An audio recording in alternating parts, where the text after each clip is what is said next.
खुदा उस कौम की हालत नहीं बदलता है जो अपनी हालत खुद ना बदले। खिलाफत उस्मानिया को जब तोड़ा गया तो पता नहीं कितनी रास्तें बनाई।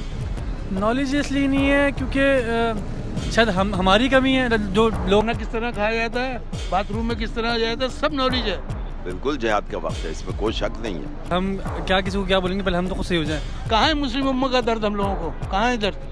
फ़लस्तीन का साथ देंगे तो हम पे एजेंसीज हमला कर देंगी। कहूँगा कि ये तो हमारे निसाब में शामिल होना चाहिए कि फ़लस्तीन और बैतुल मुक़द्दस के बारे में हमें आगाही हो।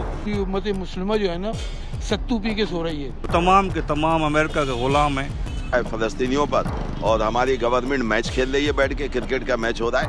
और इतने सालों से एक तरीके से अजाब मुसल्लत है उनके ऊपर। ये था दुनिया के तमाम मुसलमानों को कि वो एक साथ होकर अपना क़िबला अव्वल आज़ाद कराते। जाए जिहाद करें, अल्लाह ताला ने जिहाद का मौका दिया। अस्सलाम वालेकुम। आज हम जानने आए हैं जो फ़लस्तीन और इसराइल की जो जंग चल रही है, इस हवाले से लोग के क्या राय हैं और जो हमारी जो यूथ है वो बाहर निकल क्यों नहीं रही है, इस हवाले से लोगों से बात करते हैं, जानते हैं। आप वीडियो देखिए, इंशाल्लाह आपको अच्छी लगेगी। अस्सलाम वालेकुम। अस्सलाम। क्या हाल है? अल्हम्दुलिल्लाह। क्या नाम है आपका? शान। शान भाई, ये बताएं कि अभी आपने अगर न्यूज़ वगैरह देखी हो तो ये सुना होगा कि इजराइल की और जो है फ़लस्तीन की वो जंग चल रही है, उसके बारे में क्या कहना चाहेंगे? सर, मैंने सुना था कि पहले हमास ने अटैक किया था जो मस्जिद अक्सा के लिए, तो अभी दोनों में फ़ाइट चल रही है अभी फ़िलहाल तो अभी ख्याल में, क्योंकि इसराइल की भी पीछे बैकिंग पावर है, ऐसी बात है। और हमास को भी बहुत सारे मुल्कों ने, तुर्की है, सऊदी है, ईरान है, उन्होंने बैक किया है। भाई उस बारे में मैं ये कहूँगा कि हमारी पूरी उम्मत मुस्लिमा जो है ना, सत्तू पी के सो रही है। सब अपने अपने मफादात में लगे हुए हैं। कोई इस्लाम का दर्द नहीं है, कोई दीन का दर्द नहीं है, कोई फ़लस्तीनियों का दर्द नहीं है। बस सरसरी से एक हिमायत दे देते हैं कि वह फ़लस्तीनी है, हमारे भाई हैं और हम ये है और वो है। और आज फ़लस्तीन, गज़ा पाकिस्तान की तरफ देख रहा है कि उम्मत मुस्लिमों का एक ही मुल्क है, वो है पाकिस्तान, जो एटमी पावर है, वो उनकी तरफ देख रहा है। वहाँ पाकिस्तान के झंडे भी लहरा रहा है, लेकिन वही बात, हम लोग सत्तू पी के सो रहा है। लेकिन हम यहाँ मैच देख रहे हैं, सत्तू पी के सो रहा है, वही बात हो गई। अब मैच देख रहा है, एंटरटेनमेंट में जा रहा है, कड़ाइयाँ तोड़ रहा है, ये कर रहा है। भाई कहना तो यही चाहता हूँ कि फ़लस्तीन का मसला हल होना चाहिए। एक ज़माना हो गया यार, बचपन से सुनता आ रहा हूँ कि फ़लस्तीन में मसाइल चल रहे हैं और जब देखो वो इसराइली उनको मार रहे हैं, समझा ना, यही हो रहा है एक ज़माने से। यार ये होना तो था, लेकिन थोड़ा सा लेट हो गया, और जो हो रहा है बहुत अच्छा हो रहा है कि, और अभी हमारा टाइम है कि हमें सपोर्ट करना चाहिए। पहले हमने उनके लिए कोई आसानी तो नहीं की कि वो खुद ये चीज़ कर सकते हैं। जा रहा है, कड़ाइयाँ तोड़ रहा है, ये कर रहा है, वो कर रहा है। हम अपनी अफसर तफसी में लगे हुए ना। कहाँ है मुस्लिम उम्मा का दर्द हम लोगों को, कहाँ है दर्द? अभी हम बहुत लोगों से बात करना चाह रहे हैं, लेकिन लोग बात कर नहीं रहे। लगता है लोगों को नॉलेज नहीं है इन चीज़ की। सब चीज़ की नॉलेज है। खाना किस तरह खाया जाता है, बाथरूम में किस तरह जाता है, सब नॉलेज है। पर नॉलेज क्या है कि बस हम लोग, मैंने बताया ना कि बस डल हो गए हैं अपनी अफरा तफरी में और अपने उसमें लगे हुए हम लोग। तो इससे थोड़ी मसला। फ़लस्तीन की और इजराइल की जंग चल रही है, काफ़ी न्यूज़ वगैरह में भी आपने देखा होगा, तो उस बारे में काफ़ी जो मुल्क हैं इजराइल को सपोर्ट कर रहे हैं, उस बारे में क्या कहेंगे आप? जो इसराइल को सपोर्ट कर रहे हैं वो पुराने उनके सपोर्टर्स हैं, और जो हालात हैं वो कुछ मुसलमानों की वजह से भी हुए हैं। हालांकि उसके जो सराउंडिंग में हैं उसमें मेरे ख़्याल में अच्छी खासी आबादी जो है सिर्फ मुसलमानों की, और उसमें ये एक छोटा सा हिस्सा है जो कि इसराइल, और वो भी उसके अंदर भी कुछ सपोर्ट जो है हमारे मुसलमानों ने ही उनको की कि उन्होंने वहाँ पे ज़मीनें ख़रीदी, और अब जो है वो यानी कन्वर्ट हो गए कि वो नीचे, यानी वो हुकूमत में जो है वो इसराइली ऊपर आ गए, और इसकी वजह से जो है अब वो टुकड़ा जो गज़ा का है वो जो है अब वो उनके कब्ज़े में है। की बात करें, लेकिन जो अमेरिका है उन्होंने खुले अल्फाजों में ये कहा है कि इजराइल के साथ हम खड़े हैं, कुछ भी होगा हम टूट पड़ेंगे, एक तरीके से उन्होंने ये कहा है। लेकिन जिस तरीके से मुस्लिम ममालिक को सपोर्ट दिखाना चाहिए था फ़लस्तीन पे, उस तरीके से है नहीं, क्योंकि पाकिस्तान के अंदर भी कोई इस तरीके से कहा नहीं गया है। असल में पहले तो हम खुद ही बहुत नीचे हुए हैं, पहली बात तो ये, क्योंकि हम क्या किसी को क्या बोलेंगे, पहले हम तो खुद सही हो जाएं, इसलिए हम बोल ही नहीं रहे। पहली बात जंग की बात कर रहा हूँ मैं, क्योंकि पाकिस्तान की बात कर रहे हैं, सपोर्ट हम नहीं, अभी बिल्कुल कुछ नहीं कर रहे, क्योंकि हम खुद इस हाथे में नहीं कि हम किसी को सपोर्ट करें। लेकिन इसमें हमारी गवर्नमेंट कुछ खास कर नहीं रही है। हाँ, गवर्नमेंट तो इस वक्त जो है वहाँ लोग मर रहे हैं और वो इसराइल जो है बॉम्बिंग कर रहा है फ़लस्तीनियों पर, और हमारी गवर्नमेंट मैच खेल रही है बैठ के, क्रिकेट का मैच हो रहा है। अब फाइनली ये टाइम है कि वो लड़ लें उसके लिए, और खुलेआम लड़ लें। लेकिन हम इस पे कुछ, हम भाई से बींगा मुस्लिम हम कुछ भी नहीं कर पा रहे हैं उनके लिए। वो खुद अपनी मदद के तहत खुद कुछ कर रहे हैं। वो बीइंग अ मुस्लिम तो हम सिर्फ फ़लस्तीन के लिए नहीं है, किसी के लिए भी कुछ नहीं कर रहे। बीइंग अ मुस्लिम हम अपने लिए भी कुछ नहीं कर रहे। तो फ़लस्तीन तो खैर बहुत दूर की बात है, क्योंकि अभी हम मौजूदा इतने मसले मसाइलों में फंसे हुए हैं कि अपनी ज़िंदगी के मसले हल करें तो किसी और के लिए कुछ सोचें। इसके बारे में मैं ये कहना चाह रहा हूँ कि हमारा किबला अव्वल है, तो किबला अव्वल पे इसराइल ने कब्ज़ा किया हुआ है और पूरी दुनिया के काफिर उसके साथ हैं। और फ़लस्तीनी अगर अव्वल तो पूरे मुसलमानों को चाहिए था, दुनिया के तमाम मुसलमानों को, कि वो एक साथ होकर अपना किबला अव्वल आज़ाद कराते।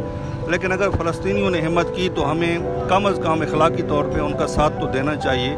बाकी तो माशाल्लाह हमारी हुकूमत का पता है आपको कि वो तो अमेरिका के ख़िलाफ़ कोई बात कर नहीं सकते, और इसराइल के ख़िलाफ़ कुछ बोलना, अमेरिका के ख़िलाफ़ बोलना है तो ये तो लेटे हुए हैं, ऊंधे मुंह के बाल लेटे हुए हैं अमेरिका के आगे, ये कुछ बोलेंगे नहीं। कम से कम पाकिस्तानी अवाम को चाहिए कि वो अपना एहतजाज भी रिकॉर्ड कराएं जो फ़लस्तीनियों के ऊपर बमबारी हो रही है, बच्चे औरतें शहीद हो रही हैं। तो इससे थोड़ी मसला हल होगा भाई। उम्मत मुस्लिमा खड़ा हो, कितने बिलियन मुसलमान है पाकिस्तान दुनिया के अंदर, और हमारी तो यूथ मतलब गिनी जाती है बाहर। फिर घर बैठने से कुछ नहीं होता, निकलना पड़ता है, जद्दोजहद करनी पड़ती है। आप जिहाद कर रहे हैं तन से, मन से, धन से, जिस काबिल भी हैं आप। मन से करते हैं तो मन से करें, फिर तन से भी करें, फिर धन से भी करें। जहाँ जिहाद करें, अल्लाह ताला ने जिहाद का मौका दिया, जहाँ करें। मैं तो करके आया। बिल्कुल।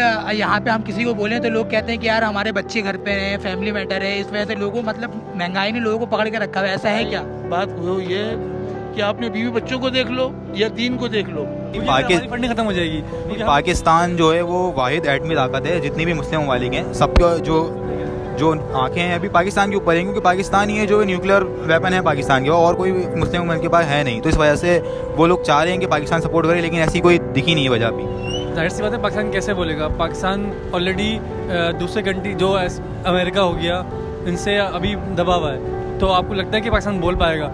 और उसके अलावा उनके लिए आवाज़ भी उठाएं, उनका हक है। उन्होंने इसराइल पे हमला नहीं किया, उन्होंने तो उनके कब्ज़े को छुड़ाने के लिए दोबारा से अपनी कोशिश की है, और वो अपनी कोशिश में हक बजाने पे है। जो हमारी सोशल मीडिया है वो भी कुछ नहीं दिखा रही है खास। वो अब ये तो सोशल मीडिया वालों की गलती है। नहीं, कुछ तो आ रहा है मुख्तलिफ यूट्यूब में। ऐसा नहीं अंकल कि अपनी यूथ को एक होना चाहिए? बिल्कुल होना चाहिए, नो डाउट। ऐसा ही है, क्योंकि जैसे जिस तरह से आपने बताया कि इसराइल के लिए अमेरिका भी आगे सब आगे आ गए, इसके लिए मुसलमान ममालिक को भी ये चाहिए कि वो एक होकर मदद करें फ़लस्तीन की। मुसलमान ममालिक कभी भी एक नहीं होंगे। मुसलमान ममालिक आप देखें ना, खिलाफत उस्मानिया को जब तोड़ा गया तो पता नहीं कितनी रियासतें बनाई। तो जिन्होंने रियासतें बनाई उन्होंने इसलिए तो नहीं बनाई कि ये दोबारा से एक हो के और दोबारा से अपने मुसलमान अपनी आवाज़ के लिए एक साथ होकर खड़े हों। हमारी हुकूमतों के सरबराहान जितने भी हैं ना, शायद कुछ चंद एक को छोड़ के तमाम अमेरिका के कहने पे आते हैं। अमेरिका की ही हुकूमतें हैं तमाम मुसलमान मुल्कों में, किसी की ज़रूरत ही नहीं है कि कोई सरबराह कहे कि आ जाओ जी इकट्ठे होते हैं। एक था इमरान खान, उसका रिज़ल्ट आप देख रहे हैं, उनके साथ कितना कुछ जुल्म हो रहा है। यही वजह है कि उन्होंने बात की कि हम मुसलमानों को एक होना चाहिए और हम किसी की ग़ुलामी ना करें। लेकिन अल्लाह के करम से ना हम तमाम मुसलमान सरबराहान जितने भी हैं हमारे मुल्कों के, वो तमाम के तमाम अमेरिका के ग़ुलाम हैं, आज़ाद कोई भी नहीं है मुल्क। वैसे सबसे बड़ा जो इशू है हमारे साथ वो एक कौमियत या आप एक पेशे क्या कह लो कि अगर कोई डॉक्टर खुदकुशी करता है या किसी डॉक्टर को मारा जाता है तो सिर्फ डॉक्टर्स ही एहतजाज करते हैं। कोई नॉर्मल बंदा इंजीनियर नज़र नहीं आएगा। अगर इंजीनियर को मारा जाएगा तो सारे इंजीनियर्स एहतजाज करते हैं। अगर देखा जाए तो हमारी जो यूथ है वो बहुत पावरफुल है। पूरी मतलब दुनिया में देखा जाए तो हमारी यूथ सबसे मोस्ट पावरफुल है, लेकिन हमारी यूथ कुछ कर नहीं रही इस हवाले से। हमारी यूथ बहुत पावरफुल है, लेकिन यूथ अभी इसलिए कुछ नहीं कर सकती क्योंकि यूथ के ऊपर अपने मसले बहुत हैं। अब मैं अगर आपको छोटी सी मिसाल दूं, यूथ की अभी आपके और मेरे जैसे बंदे की अभी नॉर्मल सैलरी मार्केट में 40 से 45 हज़ार रुपये, इससे ज़्यादा नहीं है। 45 हज़ार भी मैं आपको सबसे हाईएस्ट बता रहा हूँ जो उसको मिल रहे हैं, लेकिन उसके घर का बिजली का बिल अभी सिर्फ 30 हज़ार रुपये आ रहा है। मैंने बात की, आपको माशाल्लाह से इतनी नॉलेज है इस बारे में। काफ़ी लोगों से भी पूछा, काफ़ी सारे लोग ऐसे हैं उनको इस चीज़ के बारे में नॉलेज ही नहीं है, जबकि इतनी मुकद्दस चीज़ है ये, लोगों को फिर भी पता ही नहीं है। उस बारे में क्या कहेंगे आप? मेरे ख्याल में इसकी एक वजह बड़ी तो ये होगी कि महंगाई इतनी है कि लोगों को अपने बच्चे पालना भी मुश्किल पड़ रही है ना, तो वो अपनी रोज़ी का सोचें या ये दुनिया की अपडेट्स लेते रहें, शायद ये वजह भी हो सकती है। दूसरा, मीडिया को देखना बहुत सारे लोगों ने छोड़ दिया है। पहले जहाँ जाते थे आपको टीवी चलता, न्यूज़ दिखती थी, लेकिन अब कोई न्यूज़ देखता ही नहीं, तो किसी को पता ही नहीं होता। लेकिन तुर्की ने साइड ली है, सऊदी ऐसी कंट्री से हम बोलते थे कि नहीं दे पाएगा, लेकिन उससे तक साइड ली है, ये ईरान ने दिया है, और जब अब पता लगा कि इसराइल की यूक्रेन ने दी, तो रशिया ऑटोमेटिक ही हमास की तरफ आ जाएगा। तो काफ़ी ये समझ लें ये जंग आगे बढ़ते बढ़ते तकरीबन एक बारीक तरह कर लेगी, लेकिन अल्लाह बेहतर जानता है कि बहुत से लोग ये कह रहे हैं कि यार ये वर्ल्ड वॉर का स्टार्ट भी हो सकता है। बिल्कुल सही बात है, बिल्कुल सही बात है, क्योंकि जैसा कंट्रीज़ आपस में मोड़ी ना तो समझ में आ रहा है, क्योंकि बहुत से कंट्रीज़ इसराइल की तरफ हैं, कुछ जो बड़ी पावर है जैसे रशिया अभी, क्योंकि यूक्रेन ने बोल दिया इसराइल के लिए, तो अब जाहिर सी बात है जो वो है क्या बोलते हैं रशिया है, वो ऑटोमेटिकली फ़लस्तीन हमास के ऊपर आएगा। ऑब्वियस बात है, जाहिर सी बात है, मामला जो है ये कह रहे हैं कि जिहाद का टाइम है इस टाइम पर, अगर आप बिल्कुल जिहाद का वक्त है, इसमें कोई शक नहीं है। ये तो सारे मुसलमान मुल्कों को एक होना चाहिए, एक हो करके जो है साथ देना चाहिए, जिस तरह जो दूसरे मुल्कों ने जो है वो अपना बहरी बेड़ा भेज दिया वहाँ पर, इतने से लोगों के लिए बहरी बेड़ा चला गया। या ऐसा तो मेरे ख्याल से कोई बंदा नहीं हो सकता जो अपनी फैमिली छोड़ के किसी और की फैमिली के लिए चलें। मुझे पहले आप ऐसे मिलेंगे, आपको थोड़ी बहुत नॉलेज है, लेकिन अक्सर लोग तो इतने मिलेंगे बात करने नहीं चाह रहे, नॉलेज है ही नहीं उनको बिल्कुल भी। असल में नॉलेज का इशू नहीं है, यहाँ लोग आवाज़ उठाने से शायद डरते हैं कि अगर हम इसके फ़लस्तीन का साथ देंगे तो हम पे एजेंसीज हमला कर देंगी, या डरते हैं। यहाँ लोगों के बीच में एक डर बना हुआ है कि अगर हमने फ़लस्तीन के सपोर्ट के लिए बात की तो हमारा लिंक तालिबान से जोड़ दिया जाएगा या किसी भी ऐसी एजेंसी से। तो बात जहाँ हक की हो वहाँ बोलना चाहिए, और अगर आप हक पे खड़े हुए और आपके साथ कुछ गलत हो जाए तो मेरी नज़र में इसमें कुछ गलत नहीं। सही, अपने सारे भाइयों को सारे साहब कराम अपने बीवी बच्चे छोड़ के निकले, सब अपने बीवी बच्चे छोड़कर नहीं निकले थे, वो इंसान नहीं थे, उनके अंदर करज थी, उनके अंदर हिम्मत थी, दीन से प्यार था, दीन से मोहब्बत थी, वो निकले और फतवाहत दी अल्लाह ने। अल्लाह ताला क्या कहते हैं कि इन्नल्लाह ला युगय्यिरु मा बिक़ौमिन हत्ता युगय्यिरु मा बिअनफुसिहिम, खुदा उस कौम की हालत नहीं बदलता है जो अपनी हालत खुद ना बदले, क्योंकि वो अपोनेंट है, वो राइवलरी, हाँ, तो ओल्ड राइवलरी था, वो उस पे ऊपर ही आएगा। बाकी अभी मैंने सुना आयरलैंड ने जो वो हमास को वो किया है, उनको प्रेज़ किया है, तो समझ लें अब यूके का पूरा जो सेक्टर हो गया वो पूरा उनकी तरफ आ गया। तो ये है कि लोग बढ़ना शुरू होंगे और एट द एंड देखिए क्या होता है। अभी तो कुछ नहीं हंसते, लेकिन अभी चल रही है, क्योंकि मैं अभी मैं काफ़ी लोगों से हम लोगों ने यहाँ पे पूछा है, तो काफ़ी लोगों को इस बारे में नॉलेज नहीं है, लेकिन होनी चाहिए। बीइंग अ मुस्लिम होना चाहिए, लोगों को पता है कि यार क़िबला अव्वल है, तो उस बारे में आप कहेंगे कि ऐसा क्यों है, कि क्यों नॉलेज नहीं है लोगों को? ये भी एक मैं कहूँगा कि ये तो हमारे निसाब में शामिल होना चाहिए कि फ़लस्तीन और बैतुल मुक़द्दस के बारे में हमें आगाही हो। बहुत शुक्रिया, बहुत बहुत शुक्रिया। नॉलेज वाले हैं जो बताने वाले हैं, वो नॉलेज देते नहीं है इस बारे में, या लोगों का अपना इंटरेस्ट नहीं है, वो बोलते बस हम खाएं, उठें, पिएं, एंजॉय करें और सो जाएं। ये तो मैं दे दूंगा, और अल्लाह ताला उनकी परेशानियां दूर करे, बिल्कुल ऐसा ही है, मुसीबतें वो दूर करे, लेकिन प्रैक्टिकली हम क्या कर रहे हैं? बिल्कुल ऐसे ही हमारा जो सोशल मीडिया है वो भी इतना खास तवज्जो दे नहीं रहा, कोई तवज्जो नहीं दे रहा, सब अफरा तफरी में, सब मजे में लगे हुए, कोई कढ़ाइयाँ खा रहा है, कोई पार्क में घूम रहा है, कोई सत्तू पी रहा है, कोई कुछ कर रहा है, कुछ कर रहा है। दीन से प्यार नहीं है, मुल्क से प्यार नहीं है, कौम से प्यार नहीं है, तो अब क्या करेंगे? मैंने कहा ना, खुदा किसकी मदद करता है? हम जब अपनी मदद, अभी मैं ये टोपी यहाँ गिर जाए, इसको उठाने के लिए मुझे झुकना पड़ेगा, उसके बगैर ये नहीं उठेगी। स्ट्रगल मस्ट बी स्ट्रगल, बिल्कुल बिल्कुल, और अगर नहीं करेंगे तो ये गिरी रहेगी, बस खत्म। देखें, आज हम आए हुए थे जैसे इजराइल के ऊपर और फ़लस्तीन के ऊपर जो जंग चल रही है उसके बारे में बात करने के लिए। काफ़ी अफसोस भी हुआ ये देख के कि काफ़ी लोगों को नॉलेज नहीं थी इस बारे में, लेकिन कुछ ऐसे भी लोग मिले जो इस बारे में बात करना चाह रहे थे और उन्होंने अच्छी बात भी की।